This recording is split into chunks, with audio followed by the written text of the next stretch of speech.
هذول الاضراب حسب رايي انه بهز اقتصاد الدوله، لانه احنا صراحه كل المحلات وكل التجار العرب الموجودين في دوله اسرائيل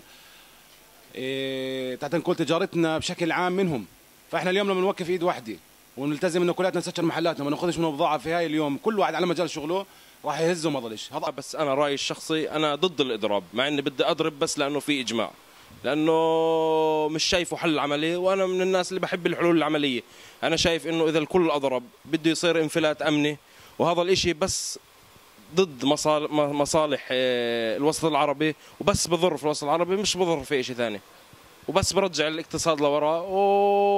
والاولاد اللي تبكى في اطر يبكوا في اطر وفي المدارس بدهم يلتوا وبدهم بيبكى انفلات امني. بما انه لجنه المتابعه قررت انه في اضراب فسنلتزم في الاضراب طبعا. الاضراب انا حسب رايي الشخصي الاضراب ما فيش له فايده كل هالقد، في اشياء ثانيه اللي في مجال نسويها، اللي نوعي الناس في ناس بتعرفش ليش الاضراب اصلا، في اشياء في خطوات ثانيه ايجابيه اللي بنقدر نكون فيها، اللي نوعي الناس مثلا نوعي الطلاب، نعطي حصتين في المدرسه مثلا للطلاب نقول لهم شو ليش الاضراب. في ناس كثير مش واعيه ليش الاضراب. مش شرط، مش مع الاضراب صراحه، يعني عشان هيك الإضراب مش راح يجيب منفعة اللازمة للمجتمع زي ما لازم. يعني إحنا بحاجة لإشي أوعى من هيك، أفضل من هيك، توعية المجتمع للأشياء اللي بتصير، اللي بدهم يوعوا الجانب. إحنا صح ضد اللي صار بالأقصى، بس تعال نعمل أشياء مفيدة. إيش الإضراب بفيد؟ أضربنا المدارس، المحلات، شو سوينا؟ ولا إشي. تاني يوم بيرجع النمط اللي جديد، نرجع لنفس الروتين، لنفس الحركة. فمش حاسة إنه الإضراب بيجيب إشي، وهذا اللي بنشوفه بكل إشي بيصير بكل سنة، نفس ايام حرب غزه. ما فدناش، احنا بحاجه لإشي اوعى، نوعي المجتمع، نمشي على مبادئ معينه، منطق اوعى من هيك. الإضراب هو نوع من الاحتجاج. احنا بوطننا العربي هون كطلاب نقدر يعني اكل ما فيها الإضراب. لو بكى في مظاهرة سلمية اكيد راح ابكى الاولى.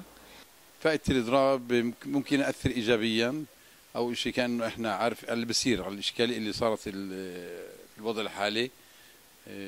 الوضع خطير ومش سليم، وتنبه الناس انه في عندنا مشكله.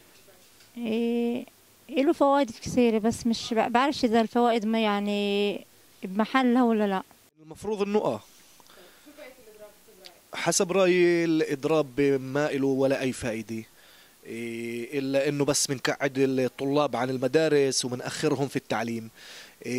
في ممكن شغلات كثير بيقدروا يعملوها العرب عن طريق لجنة المتابعة أو عن طريق أعضاء الكنيسة العرب، إنه يصرخوا صرختهم في الكنيسة، إنه نترك الطلاب تبعينا وأولادنا في البيت بدون تعليم وبدون مدرسة، وهيك بيعود بضرر على الطلاب لا أكثر ولا أقل. لأنه إذا بنقدر نضرب سنة كاملة، شو بفيد الحكومة؟ الحكومة بالعكس بتقول لك إنه العرب خليهم يضربوا وخلي الأولاد ما يتعلموش، وهيك إحنا ما بنوصلش ولا لأي حل ولا لأي طبعا فائدة للأطراف.